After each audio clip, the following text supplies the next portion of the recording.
Hi friends, welcome to మన ప్రజా కవి ఛానల్కి స్వాగతం. తింటే గారెలే తినాలి, వింటే భారతమే వినాలి అన్నది నాటి మాట. తింటే గారెలే తినాలి, వింటే వేమన గారి పద్యమే వినాలన్నది నేటి మాట. ఫ్రెండ్స్, ఈరోజు వీడియోలో మనిషి ఈశ్వర సమానుడు ఏ విధంగా అవుతాడు, అదేవిధంగా మనిషి సాధన చేసే విధంగా సాధన చేస్తే మనిషికి దక్కనిదంటూ ఏముంటుంది అనేటువంటి విషయాన్ని యోగి వేమన గారు చెప్పినటువంటి రెండు చక్కటి పద్యాల ద్వారా తెలుసుకుందాం. మనిషి ఈశ్వర సమానుడు ఎలా అవుతాడంటే, అదరిపడక మనసు ఆనందమును గోరి మదిని మెలగువాడు మాన్యుండరయ్య, సదమలత్వమునను శాశ్వతేశ్వరుండగు విశ్వదాభిరామ వినురవేమ. అంటే ఫ్రెండ్స్, ఇక్కడ చూడండి, అదరి పడక మనసును ఆనందమును గోరి అంటే మనము ఏదైనా కార్యాన్ని చేసేటప్పుడు మన మనసుకు ఎటువంటి ఆందోళన భయము కలగకుండా కేవలం మన మనసుకు ఆనందాన్ని కలిగించేటువంటి కార్యాలే చేయాలి. నిజానికి మన మనసు ఎప్పుడు ఆందోళన చెందుతుంది, ఎప్పుడు భయపడుతుందంటే మనము ఏదైనా తప్పుడు కార్యాలు చేసేటప్పుడు, చెడ్డ కార్యాలు చేసేటప్పుడు, మన మనసు చేయకూడనటువంటి పనులు చేసేటప్పుడు మన మనసు విపరీతంగా ఆందోళన చెందుతుంది, విపరీతంగా భయపడుతుంది. సో ఆ విధంగా మనం చేసేటువంటి పనులు ఎప్పుడు కూడా మన మనస్సుకు ఆందోళన కానీ భయాన్ని కానీ కలిగించే విధంగా కాకుండా మన మనస్సుకు ఆనందం కలిగించే విధంగా ఉండాలి అని చెప్తున్నాడు. అంతే కదా ఫ్రెండ్స్, మనం ఏదైనా ఒక పని చేస్తున్నామంటే మనకంటే ముందు మన మనస్సు ఎంతో హ్యాపీగా ఫీల్ అవ్వాలి. అప్పుడే ఆటోమేటిక్గా మనకు కూడా ఎంతో ఆనందంగా ఉంటుంది. అలా కాకుండా మన స్వార్థం కోసమో, ఎదుటి వారి కోసమో, ఎవరి కోసమో మన మనస్సుకు ఇష్టం లేనటువంటి కార్యాలు చేసినప్పుడు మన మనస్సు ఎంతో ఆందోళన చెందుతుంది, ఎంతో భయపడుతుంది. సో ఆ విధంగా కాకుండా మనం చేసేటువంటి పనులు ఎప్పుడు కూడా మన మనస్సుకు ఆనందాన్ని కలిగించాలి అని చెప్తున్నాడు. అందుకే మనసును ఆనందమును గోరి అన్నాడు. అంటే మనం చేసేటువంటి పనుల్లో మన మనస్సు ఆనందాన్ని కోరుకోవాలే కానీ ఆందోళన చెందకూడదు అని చెప్తున్నాడు.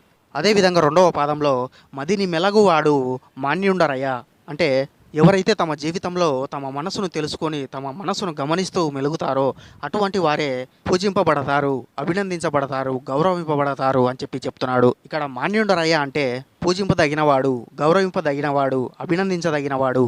అదేవిధంగా మనిషి ఎప్పుడైతే ఈ సమస్తాన్ని అంతటిని, ఈ భూమిపై ఉన్నటువంటి చరాచర జీవులన్నింటినీ సమాన దృష్టితో చూడగలుగుతాడో అటువంటి వ్యక్తి మాత్రమే ఈశ్వర సమానుడుగా చెప్పబడతాడు అని చెప్తున్నాడు. అందుకే మూడవ పదంలో అన్నాడు, సదమలత్వమునను శాశ్వతేశ్వరుండగు విశ్వదాభిరామ వినురవేమ. ఇక్కడ సదమలత్వము అంటే ఈ సమస్తాన్ని అంతటిని సమాన దృష్టితో చూసేటువంటి ఒక మానవత్వము, ఒక లక్షణము, ఒక గుణము, అటువంటి లక్షణము కలిగిన వాడు, అటువంటి గుణమును అలవర్చుకున్నవాడు మాత్రమే ఈశ్వర సమానుడుగా చెప్పబడతాడు. అందుకే శాశ్వతేశ్వరుండగు అన్నాడు. ఇక్కడ శాశ్వతేశ్వరుడు అంటే ఎవరు? ఈశ్వరుడే కదా. ఈశ్వరుడే శాశ్వతం కాబట్టి అటువంటి లక్షణాలు కలిగిన వాడు కూడా ఈశ్వర సమానుడిగా చెప్పబడతాడు అని చెప్తున్నాడు. అంటే ఫ్రెండ్స్, ఇక్కడ వేమన గారి తాత్పర్యం ఏమిటంటే, ఎవరైతే తమ జీవితంలో తమ మనసును తెలుసుకొని తమ మనసును గమనిస్తూ తమ మనసుకు ఎటువంటి భయాందోళనలు కలగకుండా కేవలం తమ మనసు ఆనందించేటువంటి విషయాలు, అటువంటి కార్యాలు మాత్రమే చేస్తారో అటువంటి వారు మాత్రమే ఈ భూమిపైన పూజింపబడతారు, అభినందించబడతారు, గౌరవింపబడతారు అని చెప్తున్నాడు. అదేవిధంగా ఎవరైతే ఈ సమస్తాన్ని అంతటిని సమాన దృష్టితో చూడగలుగుతారో అటువంటి వారు మాత్రమే ఈశ్వర సమానులు అవుతారు అని చెప్తున్నాడు. అంతే కదా ఫ్రెండ్స్, ఈశ్వరుడి ముందు అందరూ సమానమే కదా, ఈశ్వరుడికి అందరూ సమానమే కదా. అటువంటప్పుడు ఎవరైతే ఈ సమస్తాన్ని అంతటిని సమానంగా చూస్తారో అటువంటి వారు కూడా ఈశ్వర సమానులే కదా అని వేమన గారి తాత్పర్యం. సో ఇది ఫ్రెండ్స్, విన్నారు కదా. మనం మన జీవితంలో ఎల్లప్పుడూ ఆనందంగా ఉండాలంటే కేవలం మన మనసుకు ఆనందం కలిగించేటువంటి పనులు చేసుకుంటూ వెళ్ళాలి. ఎందుకంటే మన మనస్సు అనేది మనలోనే ఉంటుంది కదా. ఎలాగైతే రెండు చక్రాలకు మధ్య ఇరుసు ఉంటుందో అదేవిధంగా మన ఆత్మకు ఇటు మన దేహానికి మధ్య మనసు ఇరుసుగా పనిచేస్తుంది. సో ఎప్పుడైతే మన శరీరం ద్వారా మనం చేసేటువంటి పనులు మన మనసుకు ఆనందం కలిగిస్తాయో ఆటోమేటిక్గా మన దేహానికి కానీ మన ఆత్మకు కానీ ఆనందం కలుగుతుంది. అంతేగాని పనికిమాలిన పనులన్నీ చేసి నేను ప్రశాంతంగా ఉండాలి, నేను ఆనందంగా ఉండాలి, నాకు మనశ్శాంతి ఉండాలి అంటే ఎలా సాధ్యం? అంతే కదా ఫ్రెండ్స్, మనం ఏదైతే చేస్తామో అదే మన ఫ్యూచర్ అవుతుంది, అదే మన భవిష్యత్తు అవుతుంది.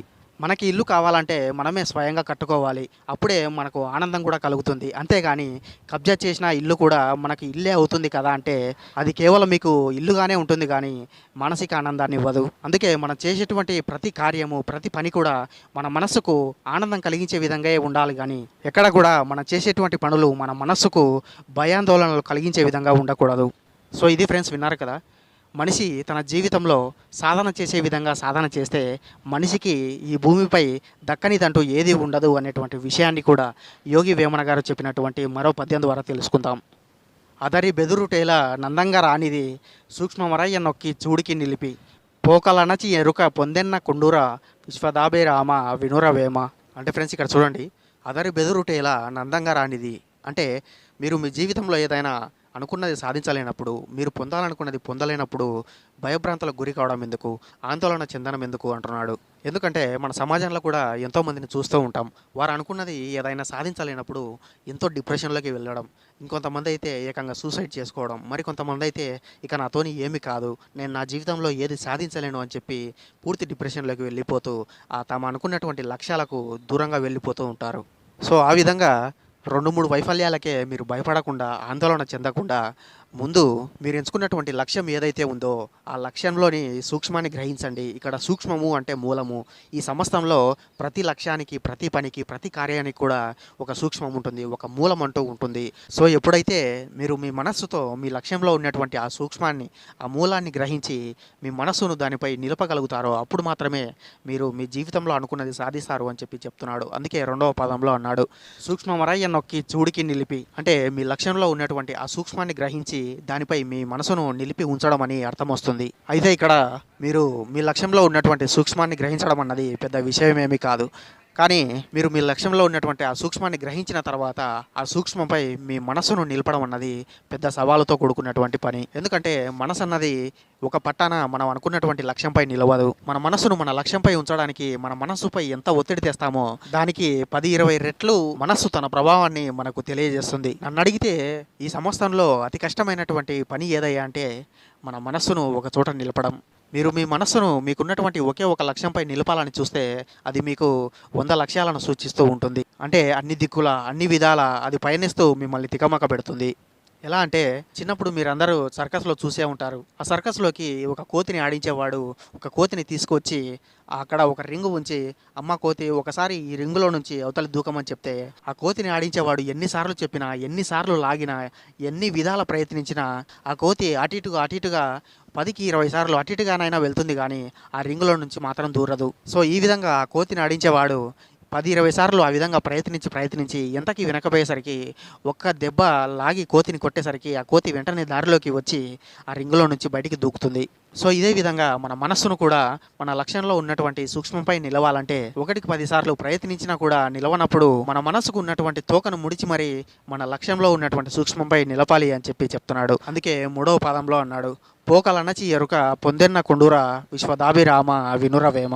ఇక్కడ పోకలనచి అంటే మనసుకు ఉన్నటువంటి ఆ చంచల స్వభావాన్ని కట్టిపడేయడము. ఆ సర్కస్లో ఎలాగైతే కోతిని ఆడించేవాడు ఒక దెబ్బతో కోతిని తన దారిలోకి తెచ్చుకుంటాడో అదేవిధంగా మనసుకు ఉన్నటువంటి చంచలమైనటువంటి స్వభావాన్ని, పోకలు అనేటువంటి చంచల స్వభావాన్ని కట్టిపడేసి మన దారిలోకి తెచ్చుకోవాలని అర్థమొస్తుంది.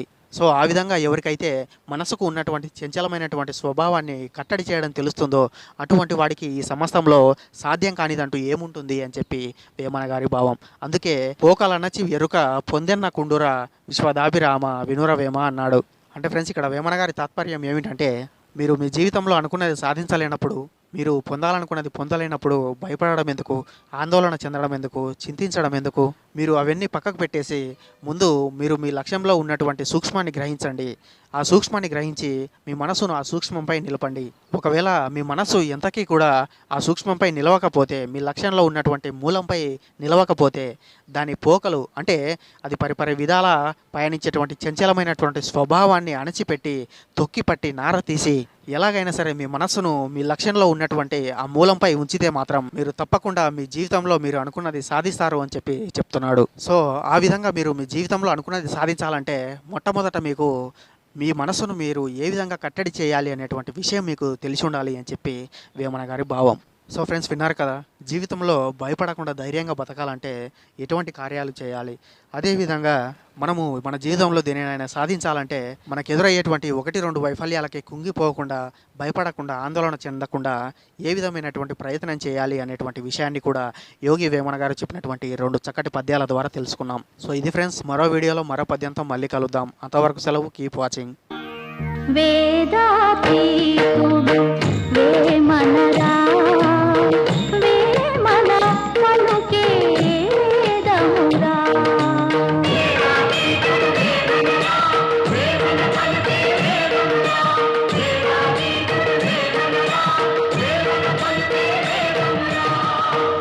ఫ్రెండ్స్, ఈ వీడియో మీకు నచ్చినట్లయితే లైక్ చేయండి, నచ్చకపోతే షేర్ చేయండి. ఈ ఛానల్ మీకు ఎంతో కొంత యూజ్ అవుతుందంటే మాత్రం సబ్స్క్రైబ్ చేసుకోండి. ఓపికతో విన్నందుకు ధన్యవాదాలు. వేమన గారి ఆశీస్సులు ఎల్లప్పుడూ మీపై ఉండాలని కోరుకుంటూ ఇట్లు మీ ప్రజాకవి.